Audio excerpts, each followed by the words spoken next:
Bonjour, je m'appelle Ellen, aussi connue à Mimi, et vous écoutez Native as I Can Be avec Geno Ray. Enjoyez! Who's the podcast host that you love the most? Coming to you live from coast to coast. Call me Thunderlip, Spaceman, or G. It's just me being native as I can be.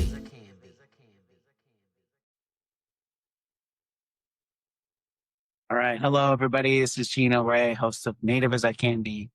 Very, very special guest today. Her name is Dewi Sungai Marquis-Houston. She's an adoptee, a birth mom, indigenous from Indonesia, raised by white parents. Welcome to the show, Amy. Thanks. Geez, I already screwed it up. Did you say Amy? Did, because I was reading the note for the... You get to keep that. Just keep it. It's hilarious. Oh, It's part of the whole thing. Wow. A dead name to right off the bat. All right. Anyways, how are you doing today? I'm great. How are you? I'm all right. I'm hanging in there. So we're gonna kind of jump into some of this some of the things you've done over the years. I want to start with 816 Creative, which is your production company that you started with your husband Jason. What inspired you? What did you think was missing that you needed to have your own production company to? What was the goal there? You know, I appreciate this question, and it's funny because Colorado is known for having this really robust indie filmmaker community, and but the downside of all that is that we're not always coming together and collaborating and building together, and instead everyone starts their own production company. So it's funny because when you said that, I was like, oh shit, we're kind of part of that. And I appreciate that you asked what we thought was missing, because absolutely that's where a lot of this stems from. So Jason and I have known each other since 2010, I think, is when we first became aware of each other's work. I had just moved out to Boulder with my husband at the time. Jason was 2 years behind me with his family. So we've been in each other's professional circles for a long time. 2020, when the pandemic hit and there was the Black Lives Matter uprising, everything changed for both of us. That's when I went through my, coming out of the fog as a transracial adoptee. I was like, oh shit, I'm not white. And because of the way I was raised and the people I was raised by and the culture I was raised within, I had a lot of hard things to look at within myself and how I've been showing up in the world, kind of blending and assimilating.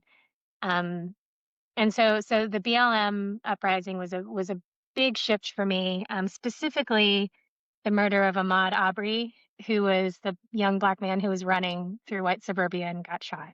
Yeah. On the job. Yeah. And I was running a lot at the time. I was like, oh, why am I not getting guns pointed at me? But I really had to ask some hard questions about my privilege, about my skin tone, how I had been able to kind of skate through life blending. My birth father is English, so I'm half white. My dog just started eating her food. Is that okay? I couldn't pick it up, so I think it's okay. Okay, good. So through all of this, my life was changing. I had already been divorced from my daughter's dad. I was in another relationship that was 5 years in. Realized that was not my partner for moving forward with a lot of these new realizations. Jason was having a similar experience in his family. And we both were like, okay, we need to completely break and start a new path. And we were each other's best friends through it. And on the day of August 16th, 2020, we both independently came to these realizations that our lives were needed to take a really big change, and that our art had to come along with it, and had to in places actually drive and open up some of those places that even personally we weren't quite seeing clearly yet, but we knew that if we made that film or did those photographs, that would start to open things up. Uh, so does that answer the question? Yeah, I think so. Yeah. It sounds like maybe there was no door for the type of work you wanted to create, so you had to make a door, um, which is very admirable because, um, I mean, I've been driving a forklift for 20 years, but I've been creative the whole time, and I play it safe, basically, and it's easy to play it safe and take the paycheck and not take that big leap. So it's admirable and it's wild you guys came to that on the same day, that same conclusion. I love stuff. Yeah. Yeah, it was well, and that's when you're like, we're not we think we're in control of these things, but like there's this whole like I mean, the spirits were anyway, I'm thinking about a conversation with Melissa.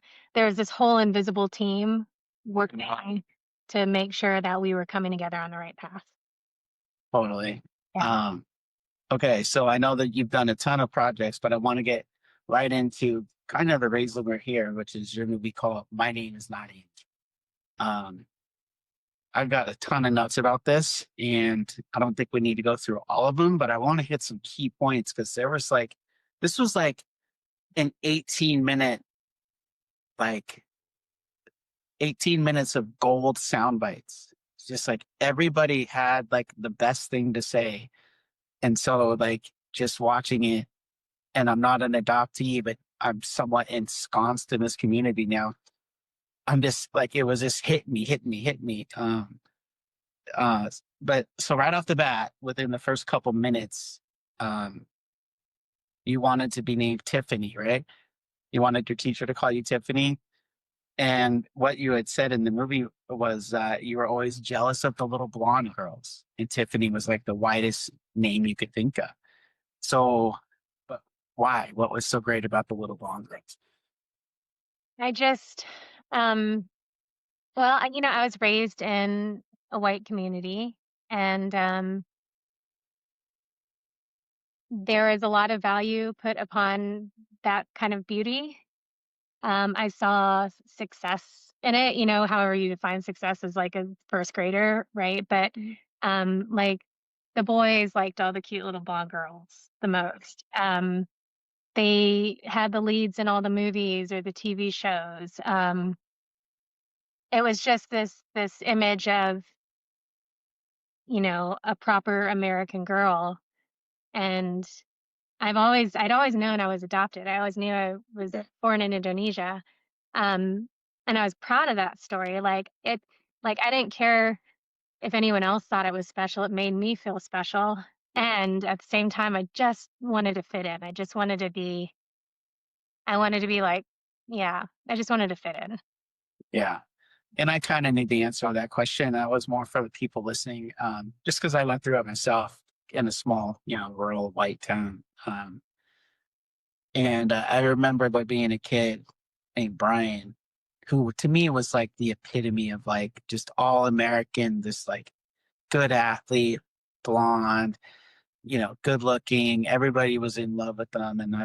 And so I remember one time we were sitting in a circle and I was trying like to match my feet to what his feet were doing. Like, oh, he's got his feet up against the legs. Oh, maybe that's what I needed. Like it took me a long time to realize that, we're okay how we are. But, um, so another thing, what is your mom's name? Your adoptive mom? Marge. Marge. So one of the things also early on that I wanted to ask you about, she said you were very unsettled and traumatized. So do you think that she felt that way at the time, or is that sort of language that she's picked up since then, like the traumatized, unsettled part? Or did she maybe just think you were just a restless baby? Or was she really that in tune to you being adopted at the time? Yeah. So I'm actually gonna just start answering this by saying currently my mom is in the seasoned parenting course. Adoption Mosaic. So this is where adoptive parents who have raised adoptees who have since fledged get a chance to come back and really understand adoption.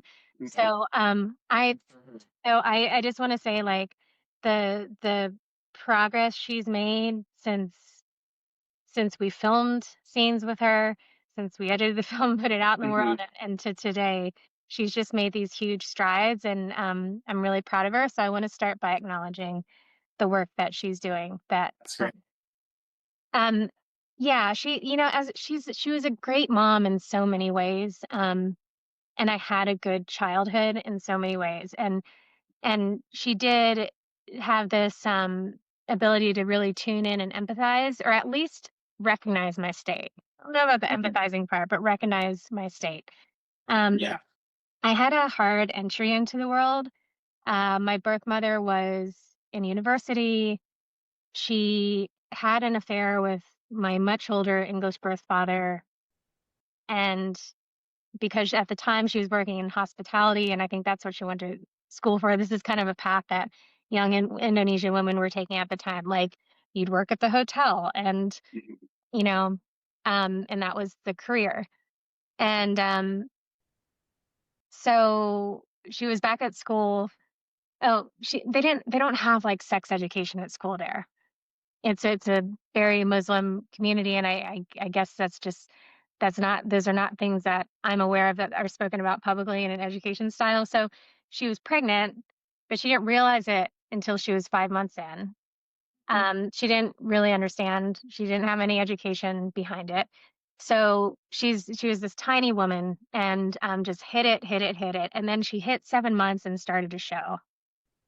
And so someone helped connect her to a midwife in Bandung in West Java, where she was living. And the midwife agreed to work with her in secret out of the midwife's apartment. And so she hit 7 months. She was really stressing out that she was showing, and she had finals coming up. So the midwife said, "Come on Friday. I will give you a pill to start labor, and then you can go take your test on Monday." So that's what happened. So she was given a pill. I was delivered prematurely. I was probably under 4 pounds because I weighed 4 pounds when I reached my parents a few weeks later. I think I was in some kind of incubator in this woman's apartment. I don't know. Like, some things don't quite make sense to me because I wasn't in a hospital. But when I think back to, obviously I don't have like intellectual logical memories of this, but I have a memory of it in my body. And when I think back to that time, being born before I was ready or consented to being born, right? I do feel like that's a dance and an agreement between a baby and a mother and the mother and spirit. So being kind of pushed out quickly in that way, having very, very little time in my birth mother's arms, and then she goes off to take her exams. And then 3 weeks later, being driven through the mountain passes and to Jakarta, to the embassy, where I was then handed to my adoptive parents. Yeah, that was a traumatic time. And I'm grateful that my mom was able to recognize it. I just don't know if she knew what exactly to do with it. Right. Certainly at the time, she didn't understand like the bigger kind of global colonization of that whole story. Right. Yeah. You mentioned listening to Melissa's episode. That's one of the things that is sort of a reoccurring theme, is especially with the international adoptees, is probably any adoptee actually. Adoptive parents don't seem to know what they're getting into on that part of it. I think they're seeing it as they're adopting this child who is in need, or the mother doesn't have the resources, whatever, but the overreaching trauma of it is not talked about, it doesn't seem. And I don't know if it's different now, but at least the people I've talked to, it doesn't seem like the parents were aware of that going in. Yeah, I think I hope that it's changing because of people like Ostrid and Adoption Mosaic, and the work that your wife or partner, I don't know if you all are married, that Laura. Yeah. Okay.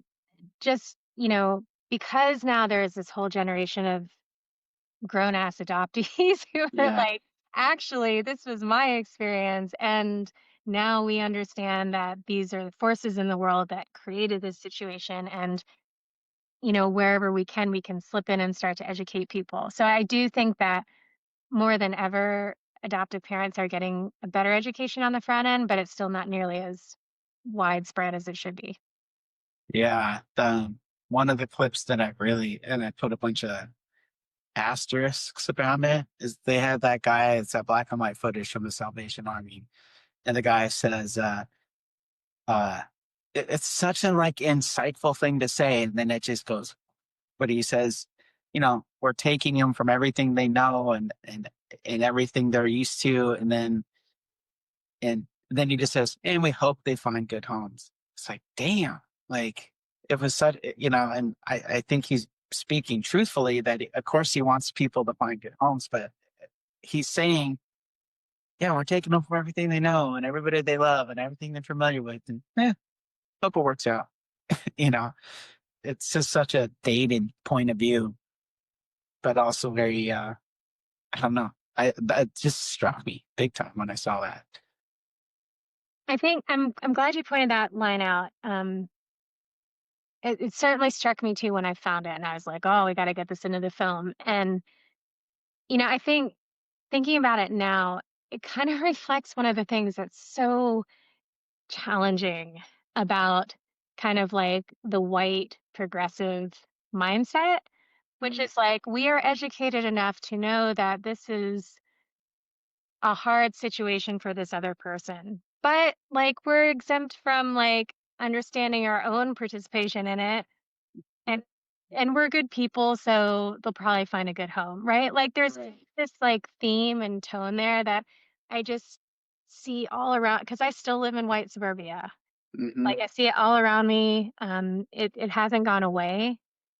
Um, so in a way, like yes, it's like this dated black and white footage from I think those are those Korean kids? I think that's from the Korean War. Um, but yeah, I mean, it's just still very modern. Yeah. And he's not as flippant about it as I'm making it seem. I mean, he seems very genuine but yeah, it's just, yeah, yeah, I don't know. It was just just a poignant comment. I had to go back and watch it a couple times, but, so,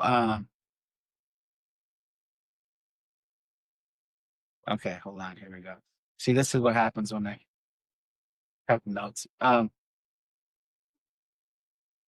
So like one of the things we talked about with Melissa too was this idea that with her adoptive parents, her being native, they kind of were like, yeah, you're native, but just try and fit in, just try and be white. It'll be easier. It'll be better for you.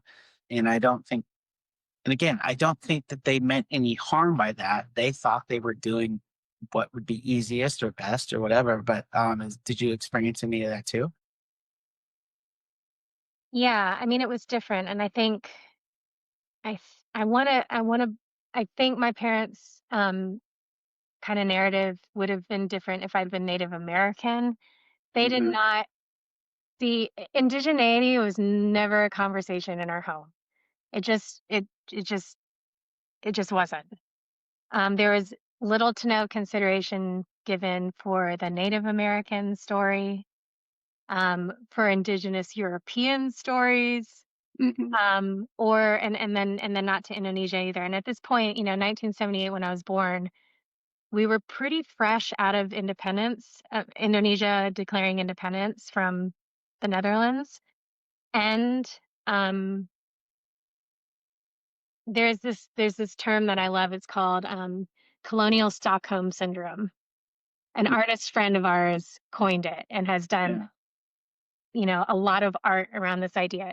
I don't even have to explain it, right? Yeah, yeah. So, I feel like Indonesia is a country that largely suffers from colonial Stockholm syndrome. There's a lot of like white people are gods and they're the smartest and the richest and their decisions and, opinions are the most important. And um, I see a lot of that in the mindset of these more like kind of modern society Indonesia.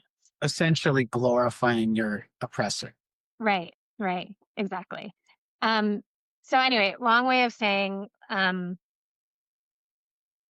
don't think there's been a day in my life where I haven't felt indigenous, where I haven't had like a completely animistic worldview, relationship with other than human beings, Mhm. recognizing like their spirit and sovereignty, and then also having like this kind of embedded set of values about how people should be with each other. Yeah. And that was really hard growing up with like these kind of like shit ass little white kids who were not Yeah. taught about community and reciprocity and agency and like all these things that like it's always made more sense in my head the way that like you think about some of the really healthy like kind of balanced traditional ways that indigenous community is together. Yeah. um which, that's not always the case just because like you're a recognized tribe today, right? Because trauma, all that stuff. Anyway, um so I'm trying to track back to what your question is, but I think my parents, because of my dad's academic research in Southeast Asia, and because they lived in Indonesia, they had a great um, personal and professional and intellectual connection and appreciation for Indonesia. They loved the food, they loved the art, and there are a lot of things they appreciate about the culture, and they brought it back. Like I grew up with a lot of things in our home. We had the little shadow puppet, wooden puppet things, and a mask, and lots of objects.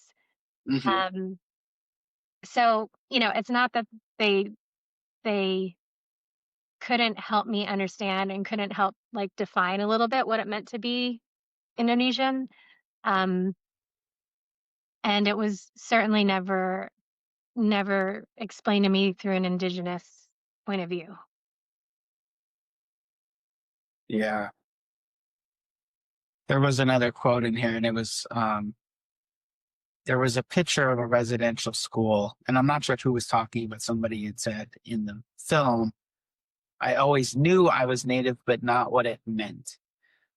And that's been my struggle forever. Even now, at times, I go through that struggle. And do you remember who it was that said that? Melissa. Oh, that was Melissa. Okay, that makes sense. Yeah, that tracks. Yeah, that's I mean, so what is that like for you? Is there a similar feeling for you, even though you had the parents doing what they could? Yeah, and I mean, I feel like there are days, well, I mean, even as adults, I feel like we can still have moments where we're like, all right, you're Native. What does that mean? Like sometimes it's really clear, other times it's like, um, like you Google then the meaning of indigenous and you get the UN definition, and then there are all these other definitions, and then those definitions can become very personal, and then they can be very inclusive and also very exclusionary. And um, so I think again that the thing that's been truest for me is just coming back to the feeling that I've always had in my body when I am in relationship to all of the life around me. And that's where I'm like, I understand the UN needs to define it this way. I understand the US needs to define it in this other way, right? There are like there's reparations and governmental benefits and things that you have to have those kinds of um I don't know, defining things on the terms, right? Um, but I guess, and I don't want to push too far forward on, well, you tell me where you want to go with this, but the thing that I have become so crystal clear on for myself, and this is controversial as fuck. There are going to be a lot of Native and Indigenous people who hate me for saying this, but we are all indigenous to this earth. Mhm. And we all descend from ancestors who lived in indigenous continuously indigenous lineages with continuous knowledge, ceremonies, language, um, rituals, songs, dances, land, relationship, right? All of those things. We all descend from those people. And I just, when I think about what's happening in the world today, I am convinced that we are not going to make it out of this mess unless we remember that and we allow ourselves to see ourselves that way. Yeah. And that's not to say, like, living here in Colorado, living here on Turtle Island, I fully believe that the first peoples here and descendants of those first peoples get that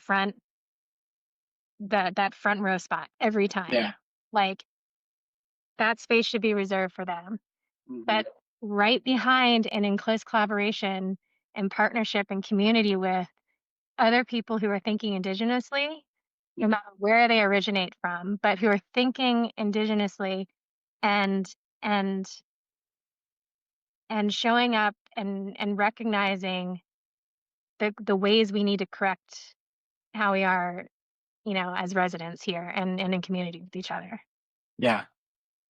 Well, that is a hot take for sure. And I think if Malcolm X was indigenous, he probably would not share that ideology, but maybe he would. I don't know. But yeah, I've never heard that one before. I've never heard that point of view before. I'm going to have to chew on that one for a second. So there's a part in the film where I think you post something about changing your name and your mom sees it and you have a conversation with her about it. And it seemed like she was shocked and angry and hurt, maybe. What do you remember about that conversation? And then how did that kind of simmer down eventually? Yeah. So I'll say that, until I think it was spring 2021, I thought my name was Amy, like, end of sentence. And I was in ceremony with Jason and I got this download from my ancestors and they just said, your name is not Amy. And so the next morning I woke up, I emailed my birth mother who lives in France. She married an Italian man, had 3 sons, a bunch of grandkids now. And so she's like helping raise grandkids. We have been in reunion since I was in my early 20s. So I emailed her and I was like, hey, did you name me when I was born? And she said, yes, Dewi. And actually, when I saw it in writing. And so, my American brain was like, oh, Dewey, that's interesting. Ironically, I had to go to I like Googled, like, how do you pronounce the name? And it was a Dutch website that came up. So I learned from our colonizers how to pronounce my Indonesian name correctly. Oh my God. Anyway, so, when I started, I'm close with my adoptive mom. And when I started telling her about, we're back in ceremony again and I'm learning these things and I'm curious about this. So she knew that I became aware of my birth name. She never knew it. It's not on my birth certificate. I don't think my birth mother didn't think she was placing me for adoption. She thought she was giving me to an American couple to take me to a hospital in the US where I would get strong and healthy and better and then I would come back to her. That's what she thought she was signing off. So anyway, she was not in a place where she was like, this child's name is Dewi, and like, here are the things I hope you pass on, as her new parents in her life, whatever. That didn't happen. Yeah. So anyway, when I brought it to my adopted mom's attention, I was like, yeah, like, I don't know, maybe I'll just be Amy Dewi. Like, I'll just kind of incorporate it like a middle name or something, right? But then more and more I was getting to the point where I was like, this doesn't feel right. I've never felt like an Amy. Yeah. I feel like the part of me that's Amy is the part that was always trying to please everybody else and make sure I wasn't abandoned again. Mm-hmm. And I love that little girl and that teenager and young adult, but I do not identify as that anymore. So I completely took my birth name. It's still not legal, which in these times is really interesting. That's another conversation. But when I took it on fully and then announced that publicly, It's when I was going to be on a panel for Adoption Mosaic. And they announced the panelists and tagged me and wrote me as Dewi, I think at the time, because Jason and I weren't married yet. And my mom saw the post. And I was like, I was like, maybe she won't see this. Like, I guess I was just kind of like hopeful that it'd miss her. And when she did, I was like, oh, that was a shitty way for her to find out. Right. So I came into that conversation that you see in the film with a lot of guilt and fear, a lot of fear. Like I look at my face in that scene and I'm like, oh my God, I'm like petrified about how this is going to go down. Yeah. Yeah. Yeah, that is unfortunate, and that probably blindsided her a little bit. But if you're not the person that the name Amy was serving anymore, then why continue to use that name? That makes total sense to me. And then there's is your husband Native, or is he no, okay. I wasn't sure about that. I mean, I see him as an Indigenous man, 100%. But again, I know Right. that we obviously, right? He struggles to see himself that way in today's conversations. Certainly other people. I don't know. Like I have a Lakota brother and sister here, and our brother and sister, right? They oversee all the ceremonies for our community, and they totally anyway. They call Jason Indigenous all the time, and it's because of the way he shows up and the way he thinks and behaves in community that has earned him that perspective from them. So long way, but no, he descends from um Lithuanian and Celtic ancestors. He passes the bag check. So it's like Yeah. he'd be invited to the cookout. Yes. So then there's this crazy montage of this fires that happen around there. And then there was somebody speaking who says, the reason for the fire was that people need to be woken up. And that was another great soundbite where I was like, go back. What the hell did he just say? And, and he's talking about the work we need to do, and that we're stuck in a construct. Who was that was So speaking? that's Doug Goodfeather. That's my brother I just mentioned. He's a brilliant medicine man, and he founded the Lakota Way Healing Foundation and does so much work for the community. He was also adopted twice by white people.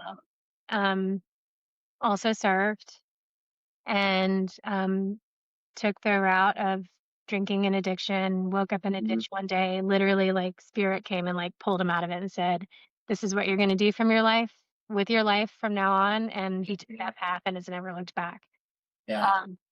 So we were just starting to like get to know him when we filmed that scene with him. He had written a book called Think Indigenous, which was, we read it and we were like, oh my God, like this is exactly the kind of like voice we need in our home right now. And it really just like kickstarted this beautiful relationship with him and his family. And give him my number, man. Shit. He sounds like he would be a good guest. oh, he'd be great. Yeah, he would be. He's great.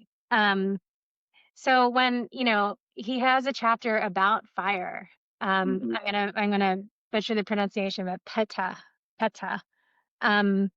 And the things that like really reading that section and reading the whole book helped me understand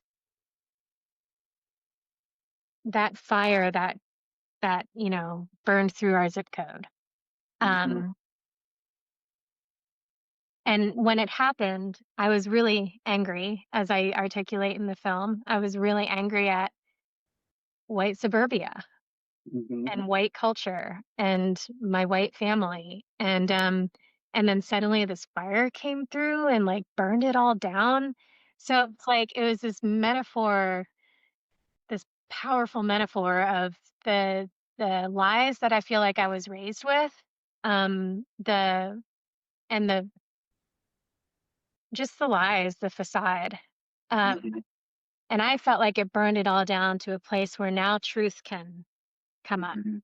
That's not necessarily how the community responded. A lot of the wealthy area, people built back big, like Mhm. big. And it was heartbreaking because I was like, nobody listened. No one listened to what that fire was having to say. Yeah. Yeah. Right. But Yeah. but Doug was right, right? Like soon we'll all be in the truth. Well, and I don't remember where this quote came from, but somebody said you can't wake people up that are pretending to be asleep. And I think that's a lot of what is happening now is just the way things are now. I think people are just, I don't see anything, like, and I'm guilty of it too.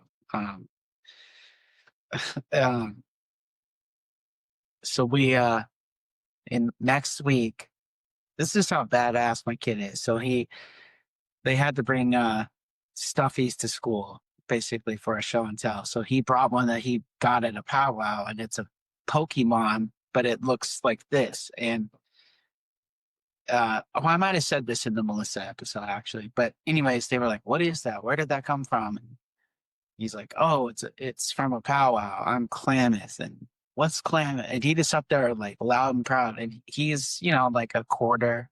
He's got blue eyes and really fair skin, but he's up there like just like rocking it. And uh, so back to like, what does it mean to be indigenous? It tripped me up because then we had a meeting with this teacher, and she was like, "Oh, Shay was up there and he was so proud of his heritage. Would you come and like speak to the class?" He's a first grader. And I was like, uh, and then that was that doubt. Like, can I talk about natives? Like, I don't know if I'm qualified. And so what I decided to do was there's a book about the Wampanoag tribe about the first Thanksgiving. It's a children's book. I was like, well, what if I came and read this right before Thanksgiving? And she was like, great, that works. And then that turned into not just reading this book for his class, reading it for the entire first grade, and then doing a presentation about the tribe. And um, saying all that to say, one of the things my tribe, the Klamath tribe, used to do was these controlled burns, where they would do these controlled burns of all this overgrowth and stuff that if it were to light accidentally would devastate the whole area. And by eliminating this old growth and this harmful vegetation, it actually creates the opportunity for the vegetation that they need to regrow. So it's growing out of the ashes of the burnt down. And so that's a literal that's a literal action that's metaphorical to what you're describing. Like burning down this old mindset and these old ideas and these old constructs to create something new out of it. Yes. I feel like that's one of like so many examples in indigenous practices and indigenous perspectives where like the metaphor is a really literal thing. Right. Like it can be explained with really simple words and then it goes so freaking deep. So I love that. I love that you brought that up. That's great. Yeah. I'll also throw in that my daughter Era is also a quarter 75% European descent and a quarter Indonesian, and she's a little blondie. So I've been like, and it's funny because she is growing up saying things like, "Oh, I wish I had brown hair. Mom, can I dye my hair brown?" And so I've also had to check myself and at the same time that I want to make her aware of like the dominant whiteness around us that's not natural. Um, not make her feel shame about her own physical traits and lineage. Anyway, yeah. Yeah. He's growing his hair out right now. Is he? Yeah. Oh, I had mine long for a long time, and then I cut mine And there was this is really lame, but I'll say it because I didn't cut it for any ceremonial reason. I had just let the ends go too long. And so I went to my barber because I always got the nice tight fade on the side and the straight razor. But anyway, I had let the top go too long, and I was like, I need you to cut these ends off, dude. They're looking trash. And so he cut off like 8 inches. So then I had this stupid little like Dutch boy haircut, and I couldn't stand it. And I was like, I can't do this anymore. And I just went and just off all of it. So then when I shaved my head, I had to shave his head too. And then he saw what it looked like, and he was like, "Oh wow, what did you do to my head?" I said, "You wanted me to do it." So, but yeah, he's growing his out right now, and he's like, "I just want to have a long one top like you used to have." I was like, "All right, kid, let's go then." That's cute. Um, so, and then somebody, this is another one, I'm not sure who was talking, but they were talking about the medicine wheel and how um, everything on the medicine wheel basically represents everything. And they said, how do you disrupt something so unified? And the answer was, you create separation. And that, again, another great soundbite of this system put into place it's not meant to, speaking of white supremacy, it's not meant to unify or bring anybody up, or it's meant to disrupt and destroy and all those things. Do you remember that quote? Yeah, Pat McCabe. I think Woman Stands Shining is her Navajo name. Um,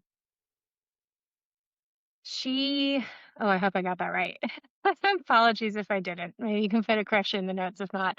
Um, yeah, that quote felt so important to me, and this is where, and I love how I've heard you articulate it a couple times, especially in your pilot episode. You created this podcast to explore your own Native identity, but with hopes that the themes actually trickle out to a lot of people, including non-natives. Mhm. That's where it was so important to me that this film not just be about adoption, it's about the forces in the world that cause family separation. And I still have this like kind of fault of wanting to make films that speak to my white neighbors because I really want them to change. Mhm. That cannot be why I make films and put films in the world, because they're just, most of the time, they're just not my audience. We're talking to the people who on the cusp of already waking up because of their own journey that's gotten them there, or there's a willingness. There's a willingness and a willingness to be in hard conversations and feel uncomfortable to right, to find that truth that Doug talks about. Um, but I could not exclude them from that experience of what Pat's saying, which is, we're all, again, this kind of goes back to my statement that we're all indigenous. We're all indigenous to this earth. And at some point in our lineages, every single one of us has experienced that force of separation. Yeah. And we continue to experience it today. And so there's a chance for, not just adoptees and adopted parents, but everybody to ask, who am I? Where do I come from? How did I get here? And how do we start to repair and get back on a path that's sustainable for ourselves and each other? Yeah. And the other part of the quote, she says, it's not just the theft of resources in land, it's a theft of psyche. And I was just like, man, how do people? I started getting a little jealous watching this. Like, I'm like, I didn't say anything that sharp ever, but it was like, I just love, like the theft and resources. The theft of resources and land is obvious. The theft of the psyche is probably, I mean, that's when you're starting to talk about residential schools and reservations and, that breaking up the spirit, whoever that was that said that, like some president or something said something about breaking native spirit. But yeah, that's so true. It's just, I was like, that is 100%. It's not just about stolen land or water rights or mineral rights or whatever. It's the theft of or attempted theft, maybe is a better way to put it, of who we are. Yeah. Yeah. I wish I said brilliant things like that too. Don't discount yourself because like just your own the story, right? I've listened to enough episodes now where just the stories you share and the conversations you have contribute a lot. So um and I'm not just blowing smoke because I'm our guest today. Um but yeah, I think too, like that's where I feel so much anxiety about the world today is when I think about what competes for our attention. Mhm. Um, it's really scary. And you see what social media can do to someone's psyche. See what Fox News can do to somebody's psyche. You see what an AI chatbot love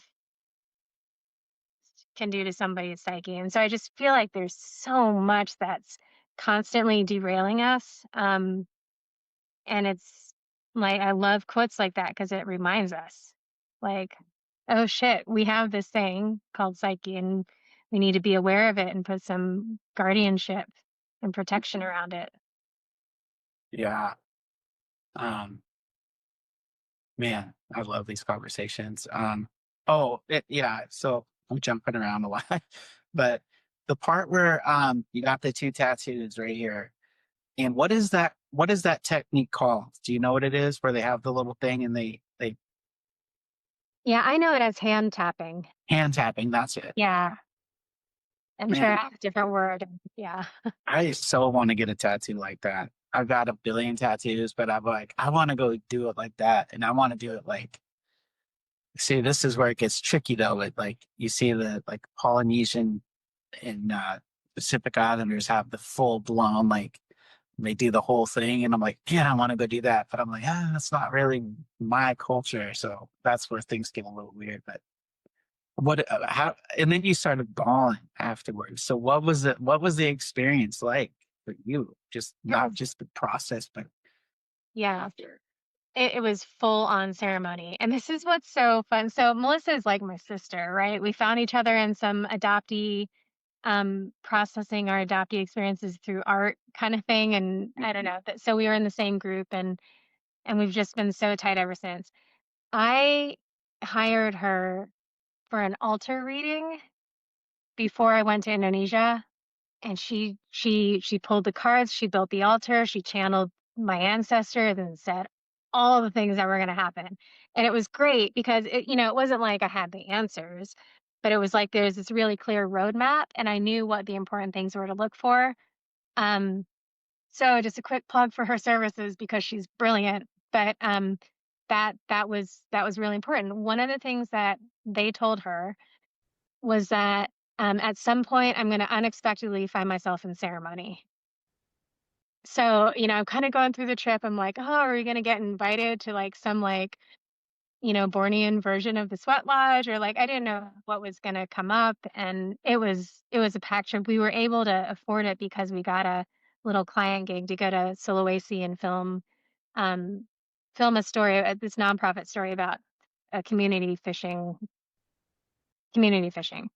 Um, Anyway, so we had like a really tight itinerary and we were visiting a lot of places. And so we get to the end of the trip. I guess maybe I'd kind of forgotten that, about that piece of it. But I had scheduled these tattoos with an Iban tattoo artist and the Iban Dayak. Dayak is a tricky word. It's like saying Indian. It can be really derogatory in the wrong mouth. Yet a lot of Dayak people just use it because it's what's known. Anyway, so he's an Iban native.